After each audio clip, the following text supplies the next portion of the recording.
Well, some new developments tonight in a story that we've been following very closely for you for days now. Less than 2 hours ago, Troy police releasing audio recordings of police during that scuffle with bar patrons over the weekend. And you can tell from some of the footage that they were clearly in over their heads. Our Jennifer Mullen joining us now live in studio tonight with continuing coverage on this story. Jenny? Dory, based off all the information we gathered today, the 911 calls, the radio calls, it goes to show you there is still so much more to this investigation. And that's exactly why Captain Cooney talked to us today. He wants the public to be patient and to remain calm. He says there is still a lot to be released and a lot to be reviewed. They're throwing bottles. Watch your back. We need a car outside. They're destroying cop cars out here.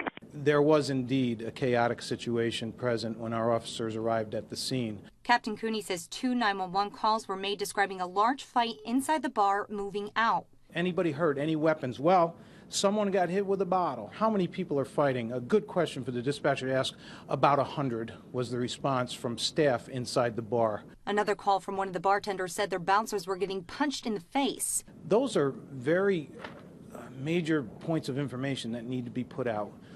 It's been said early on in this by persons that everything was calm and orderly inside the establishment when we arrived, while 9/11 has proved differently.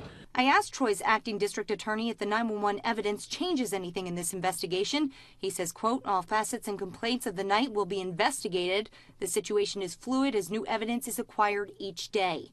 The new evidence corresponds with numerous police reports obtained by CBS 6, but Pastor Willie says it's still not enough to convince him and others of the community that the situation was handled the proper way. We'd have to look at and hear the 911 tapes.